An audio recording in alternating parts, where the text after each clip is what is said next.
Yeah. All right, you back again, man. Got the Man United boys. This is gonna be a Man United pod, man. We're gonna talk about everything Manchester United, what's going on, Ten Hag, Rashford, because we have a big week going on, man. There's just a lot of games that's gonna come up. Where Manchester United right now, man. So here I got my brothers with me. I got Mom over here. Mom, we got Jide over here as well, and we got Peter. How you guys doing today, boys? Solid, man. Solid, man. Seen better I days. can you guys are all lying to me, man. From that response, nobody's happy, bro. Nobody's happy. Everybody's dead. But I don't blame you. United are not helping us to bring our energy up. The players are not doing it. The team is not doing it. So no one can complain about Man United fans being down right now. So I'm gonna just come out and ask. I'm gonna just come out and ask you, since we're talking about happiness, sadness. How do we feel about Ten Hag so far? Are we happy? Are we sad? Are we mad? He's had a year. He's bought some players. He's had some. I feel like last season, a lot of crucial moments when things needed to go his favor, it did. With the Ronaldo thing, it went in his favor.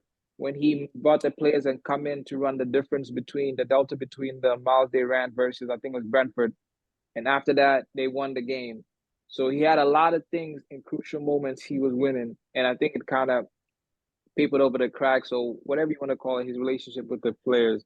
But this season, he's had the Sancho situation. He's had things with big calls he's had to make with the midfield. He signed some players. So in totality, so far, how do we feel about Ten Hag? And I'm gonna go to my boy Spooky first. Peter, Right. how do you feel about your manager, man? Talk to me about your manager. Sometimes, like, okay, so I'll be honest, right? Like at first, like I was just straight up mad at him and stuff like that.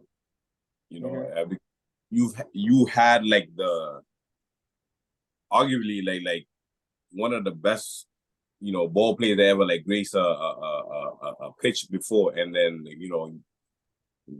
is it your like overly your fault that he walked out like start free? No, but then I felt like if you would have, You're talking about Ronaldo, huh?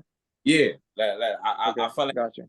he was willing to compromise it and not compromise the team's ethic, but then if he was willing to cut, because you gotta understand that like, this guy is a win, and there's a reason why he acts the way he acts because he's played in 3 different leagues and won. Like, his cachet is already all the way up there and stuff like, and like mediocre performance or even like certain things that he was seeing in the club, he's not gonna go for it. So I could see that part of it. And like I said, am I fully blaming Ten Hag for it? No. But I feel like he could have done more as a mentor and as a friend instead of coming across as a competitor or as, hey, you know what, this is my show and I'm gonna run it. Because they both egos are gonna clash regardless. But then, like I listened to you guys and like you guys made like a few points about how like injuries like played a role on it, and some of the players like their heart is not. I can even question if their mind is into the team and stuff like Rashford and Sancho. They feel like they want to be more active over here in Miami with basketball players that even thinking about the season and the other teams that are doing good. So I think with him, as we were just talking about, it's time for him to make a decision and have like a faithful 11 of players that he's gonna go to. Win or lose, like I don't care. Win or lose, let's have a fixed 11 despite of injuries, and then like I said, the results is gonna come regardless. But then by now, you should know who your go-to guys is and stop bringing like lab experiments like every week in and week out. I mean, that's basically how we're gonna call it, because like you're switching players. You have a player play this position for like 4 games straight, then you rotate him, send him on a bench, or have him play the opposite side. Like it's I don't know. Nah, that's true. He needs to make up his mind. I think Rashford kind of. I don't think Ten Hag wanted to put Rashford on the right. I think Garnacho forced himself on that left position, because if you remember, he always puts Garnacho on the right first, and he kept Rashford on the left. He tried. I think Ten Hag, right? So this is my thing with Rashford. I don't think Rashford is a bad player, bro. And I think Ten Hag wants to make Rashford. He wants to make that team for Rashford. But this season, Rashford has not been performing for whatever reason, right? Today, I think, if you look at the game at the game we just had today versus Newcastle, the game against Newcastle, you can see that it's one of his worst performances ever. His body language is all the way off. He didn't track back, and that was evident because of even the right side he was. Normally, there's certain runs, when Anthony's on that pitch, Anthony is making that run. He did when he came on the pitch. He made those runs. He made those coverage tracks. He tracking back. But when Rashford was there, he was always a hole. He was never there. He was never helping out Wan-Bissaka. Now, I'm fine with that, but you have to be delivering on the front end. You can see what Garnacho is doing. Garnacho is a threat always. He's beating his man. But Rashford's not doing that. So back to the Ten Hag, trying to tie this all to Ten Hag is, I think Ten Hag has given him ample opportunity like, dude, I've left you on the left. I've put you all, I'm moving you all over to help you get the goals and help us win as a team because you are a senior member of this team. But I think Rashford is not repaying him with the performances. And I think today he's going to have no other choice, but I think Rashford's going to look like he's going to be benched. I think Ten Hag's going to bench him. Because on that right, he likes Anthony, bro. He's going to play Anthony. And if Rashford is not performing on that left, I can see him benching Rashford to put Anthony in front of him. So I think Rashford is slowly he's slowly getting out the team. And that was today is the first marker in him getting out the team, or the second. Him being moved to the right is the first marker. The second one is this performance. And I'm curious to see what Ten Hag's going to do. And the fact that, not to interrupt you, but and the fact that when we subbed him, we actually, the second half, we had more threat going forward. On the right. We had a period where we controlled the game for literally, we kept them in the half for at least 5-10 minutes. And I want to say it's actually the third marker, because the first marker for Rashford was when he started getting substituted in the 80th minute, then the 76th, and then the 68th, and then the 60th. So he's been getting out of the team, and then he was not. Garnacho took his position, so he was then moved on to the right, and now he's getting subbed off from there as well. So it's curtains for the guy. And the media, the media's gonna poke, so they've been asking questions about playing Rashford on the right, and he said Rashford enjoys playing on the right. Yeah, I think that was when he went on Gary Neville's podcast and said, "I love playing on the left." Exactly. I think that was a message to Rashford. I don't care. Yeah, I'm giving you no excuses. Like he said, Rashford likes playing on the right. That's a Rashford. I don't care, bro. You're gonna play it. I think that was a message to Rashford. Peter, what are you about to say? No, I was saying, somebody mentioned the media, and I was about to say, English people in the media, they always protect their own. As long as Rashford plays for the national team and stuff like that, they low key back, and the blowback is gonna be on Ten Hag. That's true. Which is why, like you said, die on your own accord. If it's gonna go south, let it go south, knowing that you did it on your feet, not coddling a player and then he potentially makes you lose your job, because that's where it's gonna go. That's true. There's no other way around it. Yeah. Gina, let me come to you real quick, right? Sticking on Ten Hag, is injuries a genuine thing to consider for him? Because again, when certain players come back in, they play automatically. When Wan-Bissaka was when he got fit, he came back on that right. Luke Shaw was fit, he came back as a left fullback, and then now he's played him ahead of Victor Lindelof on that left. So clearly, in his way of play, that left center back role is important when Luke Shaw plays. Right. So with the injury players coming back in, do you think you've noticed a change in the way we played? No, because especially last season, some of the best football I've seen Man U play is when they had those random teams in and you might say FA Cup, like other teams and stuff, but we had some of our best like football in those games and stuff. Whatever his idea of the Man U starting 11 is right now, that team they play stiff.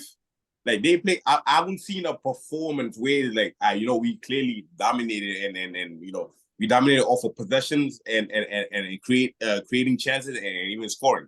I've yet to see in a game like that in a very, very, very long time. So, listen, the best like abilities, availability, right?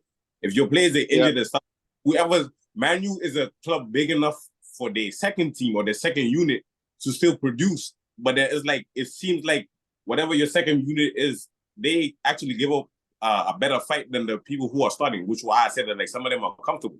There's no fire in it.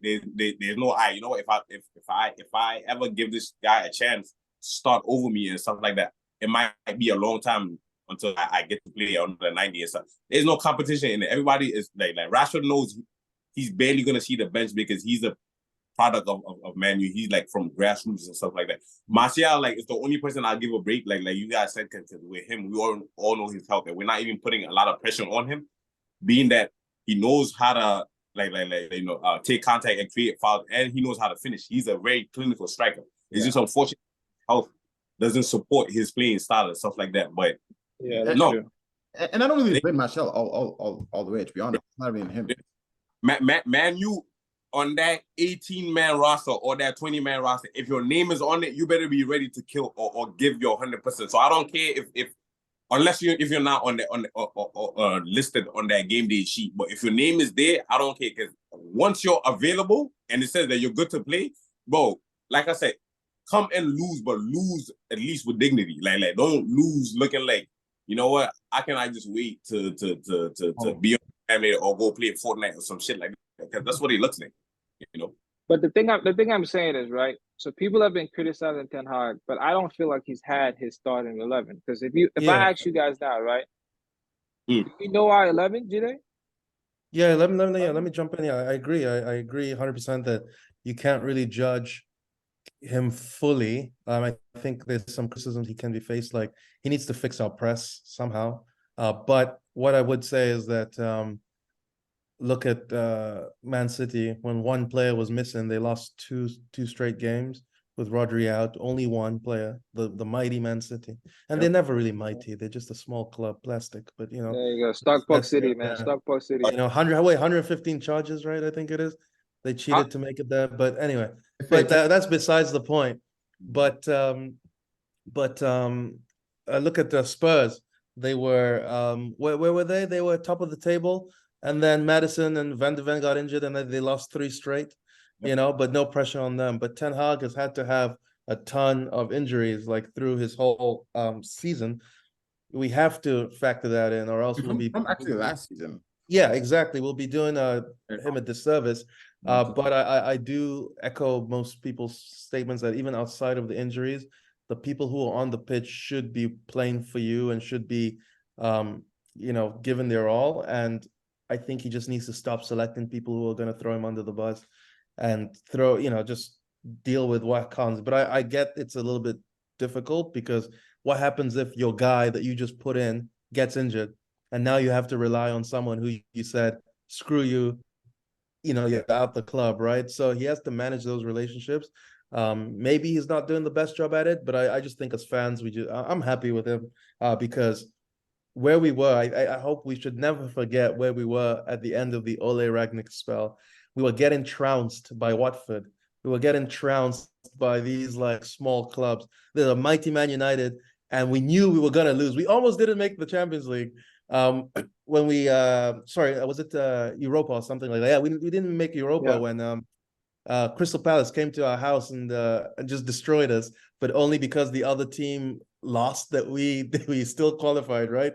So even when we had something to play for, we were so bad. So we should never forget where we came from in terms of the progress of the club has made. But it's never gonna be easy. Look at Arteta at Arsenal, 8th, 5th, 2nd, something like that, right? So it's gonna take time.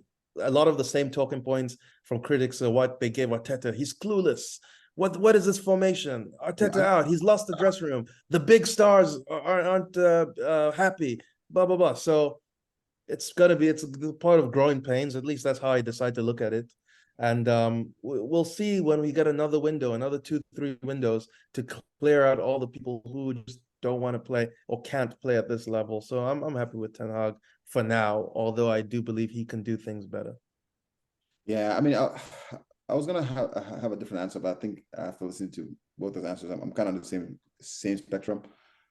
I was happy with him. I'm kind of a little disappointed disappointed right now just because of the fact that he's not sticking to his true principles. You know what I mean? Like last season, he was definitive. If you play better, you start. If you don't play better, if you don't play well enough, you get benched.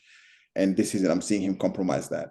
I'm seeing him compromise that with Onana, which I understand the goalkeeper, you just can't shuffle them out. But even Arteta, Ramsdale had a good season, and they still brought in Raya. And you can't drop Onana. If you drop Onana, he gets crushed. It's done. But in the highlight, I'm not a last person, but that keeper is also solid. Just saying. I'm not saying that. I think with Onana, you have to just wait until he goes off to AFCON and then try a new guys. I don't think you can drop him after a big mistake, because if you do that, you're just gonna destroy the man. Look what happened to Marius. Which is why I say I understand like a goalkeeper, you just switch him out. You just have to stick with them. Yeah, stick with them. That's a fact. You have to do it in a way where like you don't completely destroy their goalkeeping is all confidence. It's 90% confidence. It's a mental position. But don't you think that new guy he needs like the second goalkeeper? Doesn't he need a couple games before you just throw him in there? Yeah, but not off the basis of Onana's mistake. No, not even that. Not even based on that, but like maybe like on the other competitions, like the Carling. Are we out of the Carling Cup? We're out of the Carling Cup. Like in the FA Cup.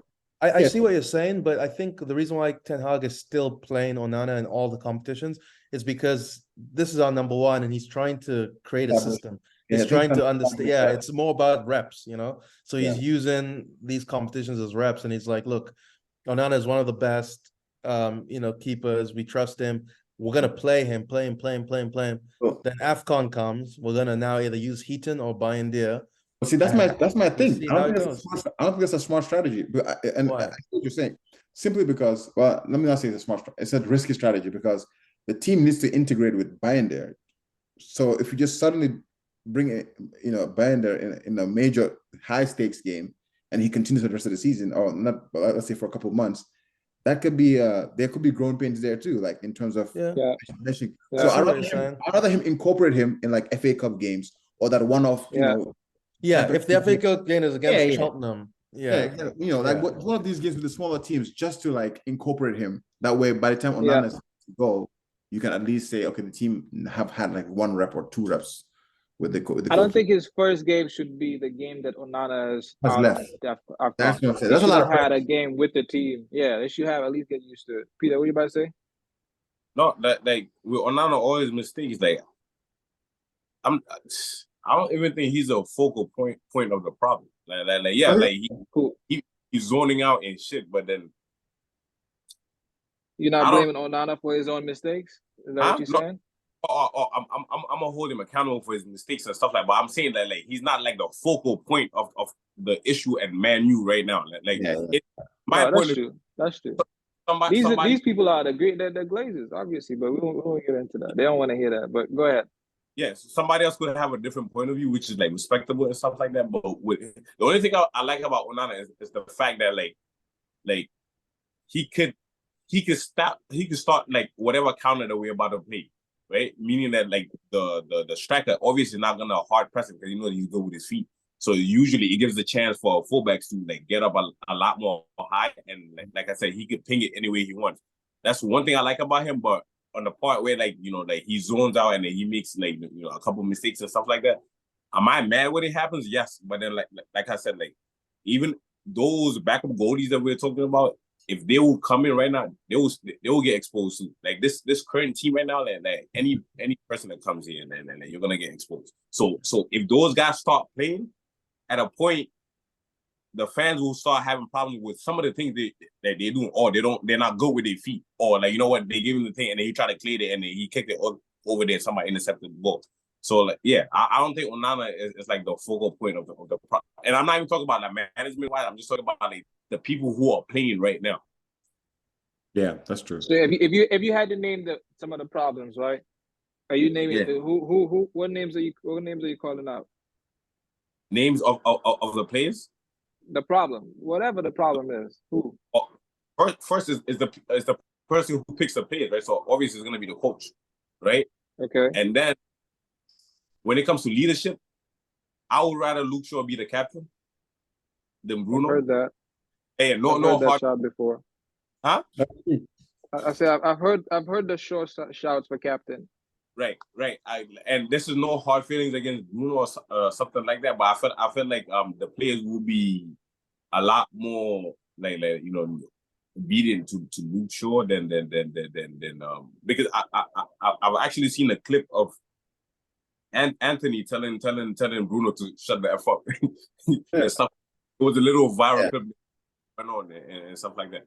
So that's another changes I will make. And then the next thing will be like you guys said, the culture, like just stand on your own morals and on your own accord, right? Like if this is your team and your system, let the players buy into that culture and stuff like that. That Fergie culture, we're never gonna have it again. That's been long gone, and a different ship is never gonna come back and stuff like that. You guys say we don't have a scouting like some agent or whoever is responsible for the scouting, but I feel like at this point, a big team like Man U, I don't even think players who want to play for Man U right now. I know that's been a problem. Players have been avoiding Man U, like right, but it's like a career risk. Like you might come there and not even yeah, I mean even the yeah. Sorry, no, go ahead. Yeah, no, yeah. So as I was saying, it's just like some of those changes that I feel like it would and like you guys say Maynard, right? So yeah, like build make him the focal point of the team instead of Rashford, right? Because Rashford, there's nothing you're gonna tell him anymore and stuff like that. I feel like he felt all the way up there and something like he's peaked already. But honestly, I feel like if Rashford gave a little bit more effort, he could reach a better stratosphere or a higher stratosphere. But he feels that he's peaked already, and which is a huge problem because he's not even 30, right? No, he's 25. Yeah, nah. It's 26, 27. Yeah, so Rashford No, actually he's like 25. Rashford is like Nah, I think 26, 25, 26, but still the same. I don't think he's 30. So he in his head he's already peaked already, which I'm like, bro, nah, you have like 4 more tiers to reach at your highest potential and stuff like that. But like like he's been the face for so long that like he don't feel like he need to run back and do some of those little like jobs that might make a big difference of releasing pressure off of the fullback to get them out of position. But those are like only some of the little changes I could think about right now. Probably I think about more. You guys have some other like different. Nah, that's true. Jide, talk to me about Kobe Mainu, man. Is he the next thing? I'm hearing you saying originally protect Kobe Mainu, protect Kobe Mainu, protect Kobe Mainu. Talk to me about Kobe, man. I think he's honestly one of the few positives from this season, because this brother is special. Now, I don't know if he's that special because we've lacked someone of his ilk for so long that we've just seen someone who can hold the ball for more than 2 seconds under pressure, and we're like, wow. But I think like if you just like look at just his performances, his poise on the ball, he has that potential to be a very, very special player because his pass is always the right weight. His timing is always in sync with the movement of the team. He just knows how to game break an opposition where they're about to press and then he drops the shoulder and the press is done because now he's free. Like he just has that innate footballing ability, and I think maybe who has it in our squad? Maybe Luke Shaw, Garnacho. No, I wouldn't even say Garnacho. Garnacho has skills and effective, but I mean that ability to dictate the game. It's him, Shaw, and Martial in my eyes, who have that like football ability. You know what I mean? Oh yeah, okay. I see. They're just pure ballers that you could wake them up from their sleep, give them a ball, and they'll just be able to just start join whatever team they're on and make them better, right? So I think Mino is such a special talent, and we better basically as a team just say we're building the team for Mino to be the star going forward. Why? Because we have killed so many careers in the last decade. Like it's a graveyard when people come here. So it would be terrible to see us have a special gem in our midst and find a way to destroy the guy, right? So I think every sort of decision, I think that the club, you ask what the big problems are, it's the Glazers, number one. They're the biggest problem, you know. But once we fix this structure, hopefully with Sir Jim Ratcliffe, I hope we just basically have like a priority system where we say, these are the people we want to move forward with. And if that is one, then that means our transfer window, we're buying 20 players. If that is 5 people, then we're buying 15. You know what I mean? Like, we basically just need to figure out who we're going forward with. Now, not to say that these players have to be bad if we don't decide to go forward with them. Like, I can imagine Martial won't be selected as going forward just because of his injury concerns and things like that. But if we have Maino, Luke Shaw, Bruno Fernandes, you know, I guess Mason Mount because he just got signed in. But even still, we don't have to. It wasn't Sir Jim Ratcliffe signing, so we could still offload him next summer, right? But the point I'm making is that you have to we prove just yourself. need to find that core and just move forward with it, because I think Maino is just, City have been trying to steal this guy from us, and he's refused each time, and it's continued to sign contracts with us each and every time. So he loves the club, right? So now the key is for us to show that love back and take care of him, because we don't want a Pogba 2.0 where we had one of the best talents in football and we let him go on a free twice. You know, we just don't want that. So I'm a huge Kobbie Mainoo fan, and I'm excited for what the it's going to bring. We can't put too much pressure because we don't want to overplay him and get him injured and things like that. So just, protect the kid, man. Yeah, definitely protect Kobbie Mainoo, man. And Mom, you've been one of his biggest advocates. You know, you tweeted saying that your season starts when Mainoo comes back, gets fit. And, you know, since he came back on the team's looked very, very good. Like Jide's talking about his ball qualities. Like even today, I saw him as a number 10. I saw him playing on the left and on the right with Garnacho and Rashford. You know, just not sitting DM. He's showcasing his footballing abilities, right? How do you think Man United should manage Kobbie Mainoo? Like as Peter just said again, a lot of players have come to Man United, and we've shown that it's a graveyard for talent. Like, what do Man United, Ten Hag, trainers, skill set? How do we need to manage Kobbie Mainoo in order for him to succeed and for United to succeed as well? I mean, you know, we all love football, man. You know, I love football. I love the midfield position and what it brings to the team, to football, like the likes of the Busquets, the Rodriguez nowadays. He deserves a shout. So it doesn't take much to see Michael Carrick, all the legends, right?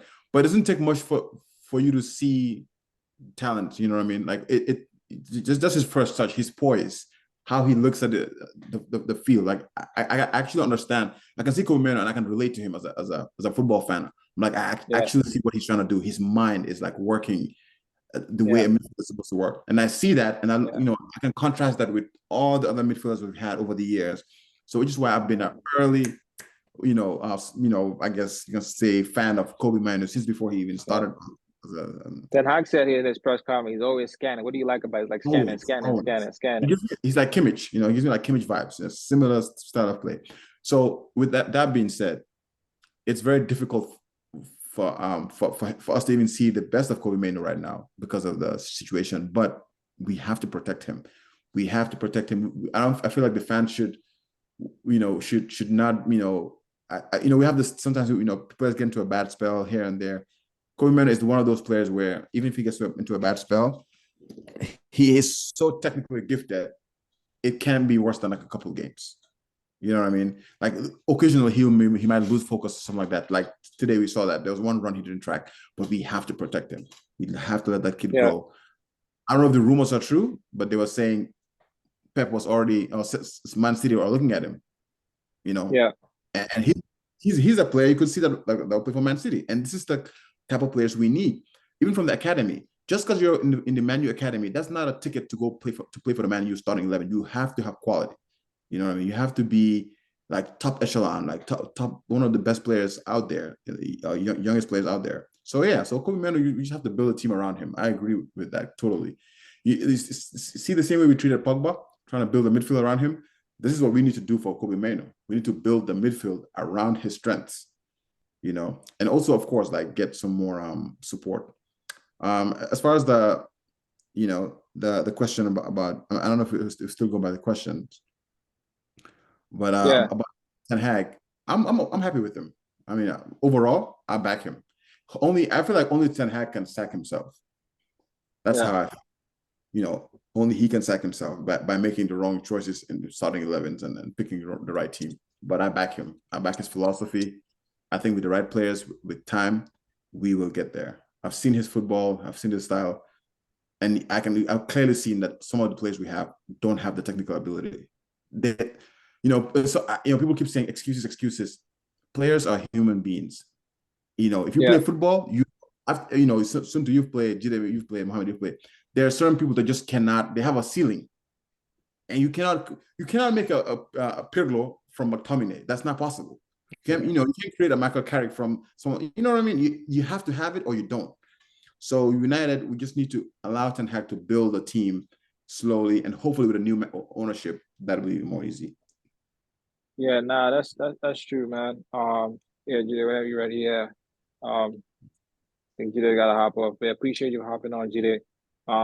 But yeah, I think like anytime you have that's anytime you have a lot of change, that's bound to happen, you know. But the thing is that you have to manage that properly, and you have to have a team from the top down, everybody focused and doing the right thing. Hold on a second. Like if you don't have that, it's always going to be some form of confusion because one person is going one way and the other person is going the other way. So, but Peter, let me come to you real quick, man. So, how are you feeling about? Because we have a lot of run of games coming on. Like we said, we have Chelsea, Bayern, Liverpool. I think it's Bournemouth. Like, how are you looking at, like, what does the team need to improve for us to win those games? That Chelsea game, but we need to beat them. We can't have Chelsea boys talking. I can't have Lulu looking at us talking shit, Daniel talking shit. The group chat's going to be crazy. Like, what do Man United need to do, improve to win, from in your opinion? That's a fact. This is great. Because usually, like December, it's around that time where like you have so many of those games where it puts you in the good position so you can make your final run or the final sprint to the finish line as being a contender for the title, right? But changes that we can make, performance, player wise, like what needs to happen? One like if that kid Mano, if he's healthy, he should definitely be in the starting 11, right? Like you said, like base the midfield or build a midfield around him and stuff like that. So let's say if I was to pick the people that I would want on the field, I go with you know what? I'll go with Luke Shaw on the left. Right? Okay. Left center back or wing or fullback? No, fullback. And then I bring Varane and Maguire, right? And you might think that's a shaky combination because it's failed in the past, but I'll still trust that, right? And then I'll leave Ambissaga on the right. In the middle, like you said, if Mano's available, Bruno Fernandes, and I have who else would I trust? Because McTominay, like you guys said, like he's that type of player that he might not be consistent, but he could pull a goal out of him like the most unexpected moment. Hey man, he has more goals than Enzo Fernandez. Right, and since our forwards outside of what's the new striker that we just signed again?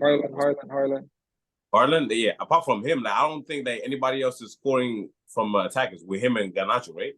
It's only them two that are producing. Yeah, in the Champions League, Harlan is definitely scoring 5 goals. You gotta respect that. Yeah, so with him, I feel like he's gonna struggle because like the wingers that we have, they're not like a pass first type wingers. They cut in and shoot. So if he scores a goal, then he really worked hard to put himself in that position to tap in the ball or even like create something out of a follow up or thing. But then just depending on Garnacho or Rashford or Anthony to cross the ball for him, it's a big gamble. So yeah, I have Bruno Mano and then let's just say I leave what's his name again? Amrabat. Huh? Amrabat or Casemiro? Well, Casemiro is injured, so it's Amrabat or McTominay. We're just talking about the players available right now, right? Yeah, available. Yeah. Yeah. So I actually try Amrabat, right? And then I have middle, and then up top, I have Garnacho. I still have to go with Rashford and Martial up top, or because like I said, they're not gonna be passing first. They're gonna be cutting in and shooting. So if we're gonna cut in and shoot, we might as well put in players who can cut in and shoot. But yeah, that will be my 4-3-3 like team I'll actually put in, which is weird because you said Martial up front, right? Yeah, so because Man U is never known for playing like 4-3-3, but then since nothing is working right now and we're experimenting, we might as well just experiment. Who on the right? So Rashford. On the right, or you said Rashford. Yeah, or Rashford on the right. Okay. Yeah, I'll go Rashford, Garnacho, and then I'll put Martial up top. Yeah, I don't see the show of Varane. I don't see that. I mean, yeah, I struggle to see that. But right now, man, you got to best if Varane. If you're picking these players, Varane is one of our best defenders too, and Shaw is like I'll put Shaw in there because the thing is, then you got to think is Shaw and Dalot giving you more than a Varane and a Shaw. Which parent gives you more defensively and offensively? I think he likes that left-footed thing. He's a maniac for it, and I don't know how much. But I really push. I don't see him sacrificing Shaw to put him on there to put Varane. I don't think he thinks. But I mean, I don't know. I don't trust Dalot, man. Dalot, he sleeps a lot. He sleeps a lot on those like back runs that like those wingers be making stuff like that. He be lacking too much. And like I said, he makes up for it on the offensive like side of the ball, where like he could get up.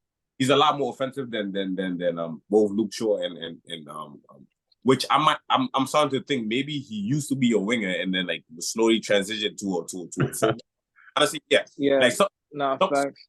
Yeah, Dalot, yeah, so some of those runs that he allowed is so obvious. Like bro, like you know this guy, like he's not gonna cut in and dash for the no, he's going right through you, and then you still let him beat you or get to the ball before you and stuff like that. So yeah, I would rather gamble Varane like in that fullback position and leave Luke Shaw just because once you put him in a mindset that now I'm a center back now.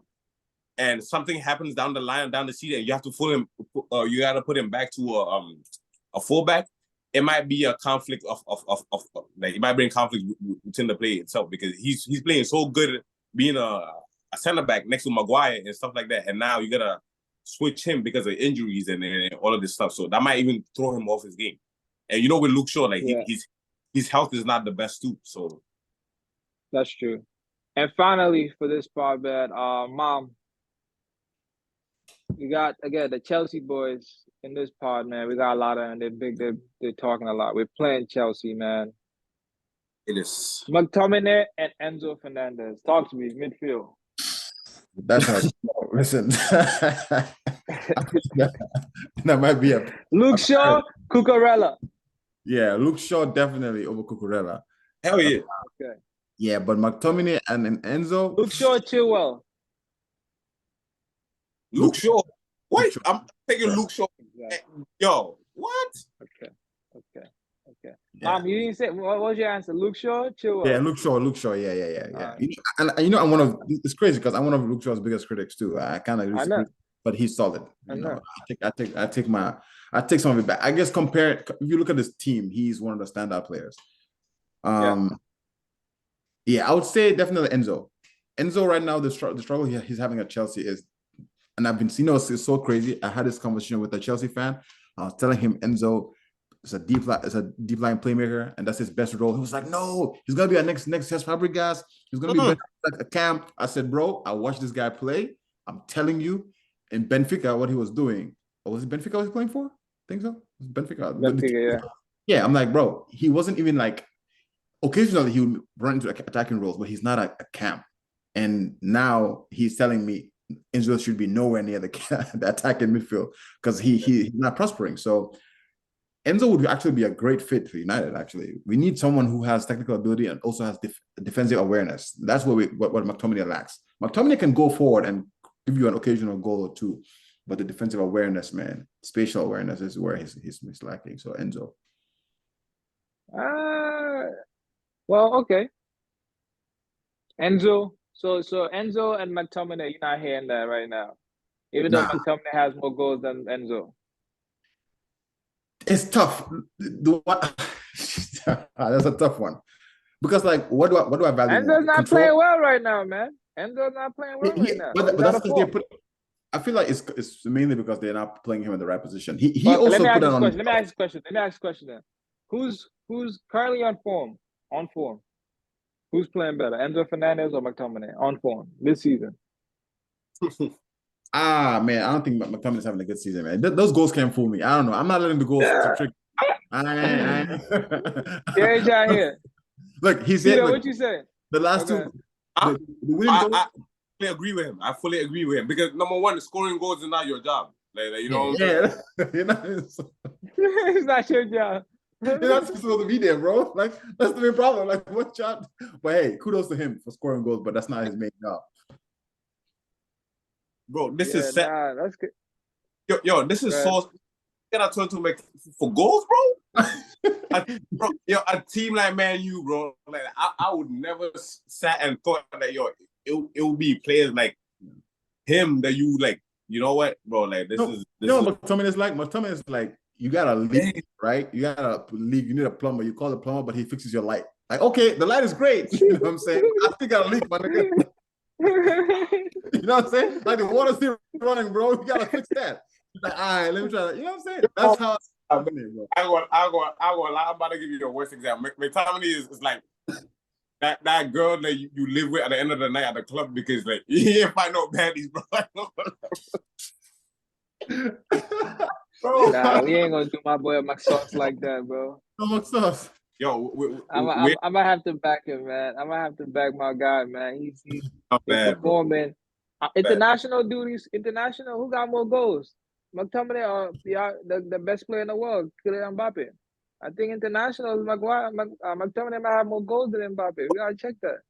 But Jai, that's what we're saying. Like it's like you know with me, like if you score is a plus for me, right? But then it's like do your job first.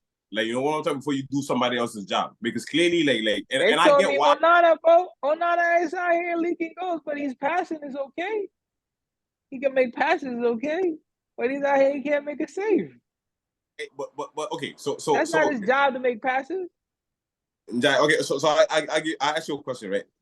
Back then, right? Like the golden age of Man U, right? Yeah. When we conceded a goal, right? Mm-hmm. Were you ever in doubt? Even the games that we lost, like, were you ever in doubt that you would score or even create chances and stuff like that? No, never.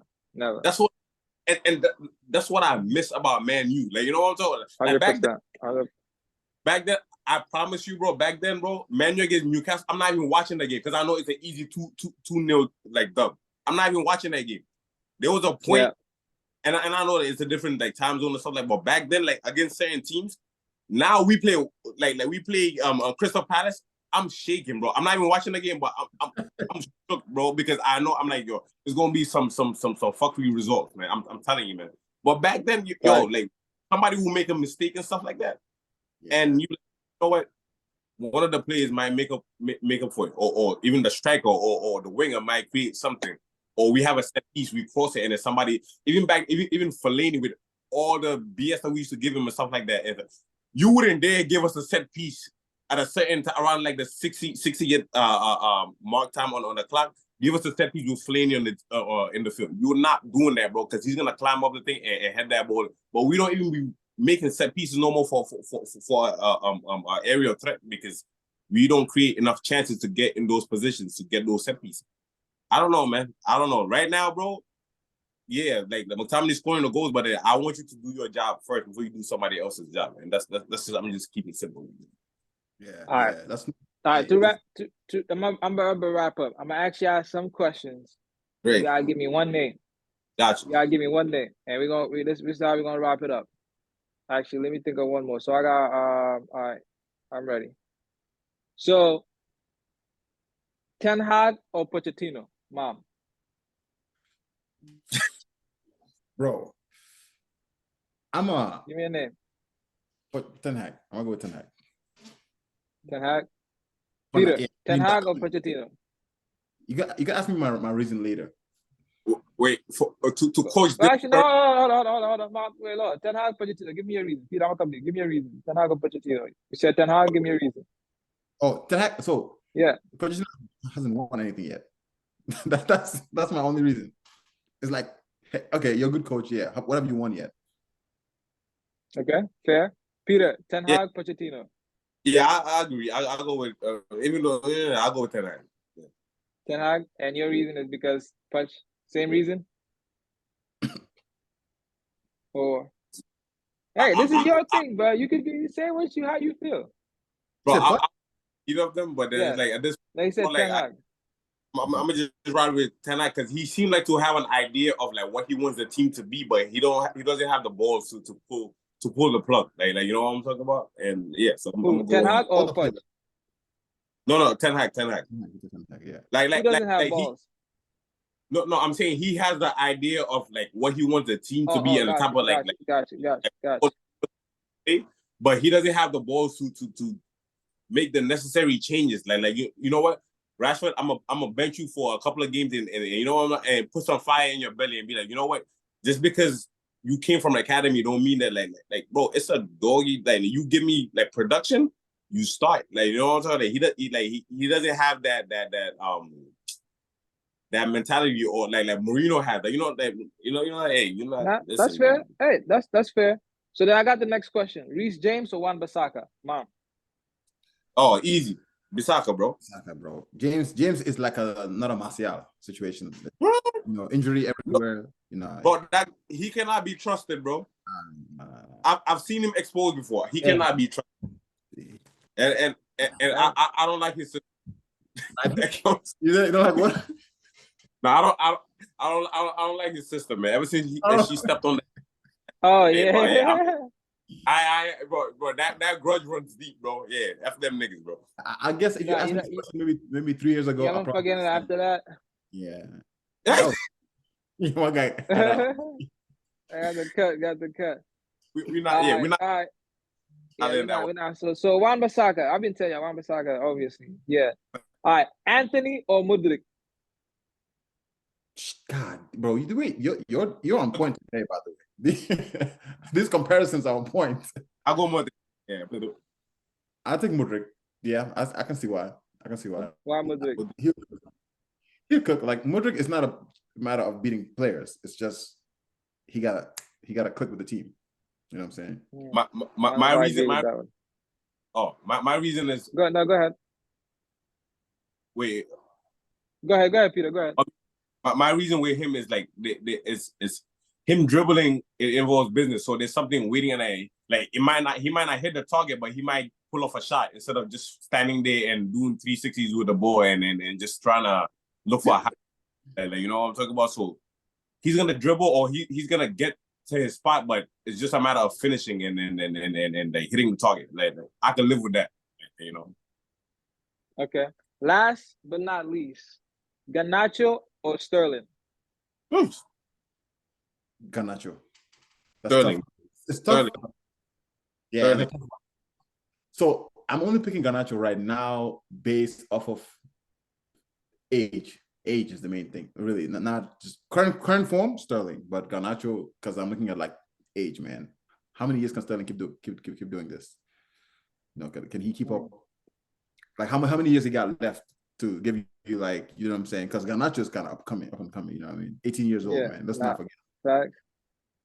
Facts. On Peter, what you saying? Garnacho or Sterling? Sterling, hands down, eyes closed. Sterling, 10 toes. Why you picking Sterling? Yeah, yeah, like I feel like we're still riding the high of that, like that volley and stuff like that. Yeah. But I've seen games where like this dude would just run straight into the guy, bro. No idea what he's doing. He was actually pulling. Remember Dan James? Oh nah, don't do that. Yo, there was a step, bro. I'm telling you, man. Yo, this guy would basically just run into the guy, bro. Like, you know what I'm talking about? Like, no idea you're doing and stuff like that. Like you know. No, and another thing is like age matters, like because you want to go with youth and stuff like that. But I want somebody who's battle tested, and which is why from the jump I was like, yo, I feel like Garnacho, bro, like they should have sent him on loan too, even though the team is struggling right now. I feel like if he goes and proves himself and comes back, right, and which is what if you was to put him and Diallo together, bro. Right, no injuries, like everything good. I'm taking Diallo because you've been to the Wolves, bro. Like you've been in the Lions then, and you came out. Like you know what I'm talking about? With him, yeah, like you scored a nice goal, but I've seen a lot of bad games. I've seen, and yeah, like he's young, he's learning and stuff like that. But he's still raw. He's still raw. That's what you say. He's still raw. Yeah, yeah, Sterling. I always go with experience, like over youth and stuff like that. You know, and then. Yeah, I mean, in this current team, he'll be a great addition. Like he'll bring a lot of experience and balance because he's proven. So he knows what to do in all these situations. He's been in this there isn't any situation he hasn't been in right now in football as an attacker. He has tremendous experience. And both in club and country, bro. Because there was a point, bro, in England, bro. Yeah, Sterling was that guy. Yeah, he was that guy. Yeah. But look, this has been the Facts Podcast, man. I appreciate everybody for coming on. If you watch this far, man, make sure to like and subscribe, man. We're on road to 200 subscribers, man. Let's like up the video. Let's get 10 likes on each video. If you haven't subscribed yet, please subscribe to the channel, man. I want to say thank you to G-Day for coming on. He was here with us, man. We already have a video on the live. Check it out. There's a couple more videos in the work. Appreciate Mom for coming on today, my brother. Appreciate you. Peter, always good to see you, my brother. You an OG member. Thank you for coming on again, man. And we're going to try to do, especially if United play on Saturday, we're going to try to do a lot of more of these videos coming up. There should be some at United Chelsea, so be on the lookout. And hopefully, man, next week, as we start doing these United previews post-match, you'll start having a better, happier energy, because right now, man, like United just when they lose, they ruin my day, man. And now I gotta wait on Sunday. I need Chelsea to lose, so at least that, you know, I can't really have that much energy from them. I can at least poke back at Chelsea. Arsenal won. I don't know about the City one. I don't know. They play tomorrow, right? Yeah. So hopefully they lose too as well. So, but yeah, this been us, man. This been the Facts Podcast, man. Thank you, everybody, man. Y'all have a good rest of your day, man. Love.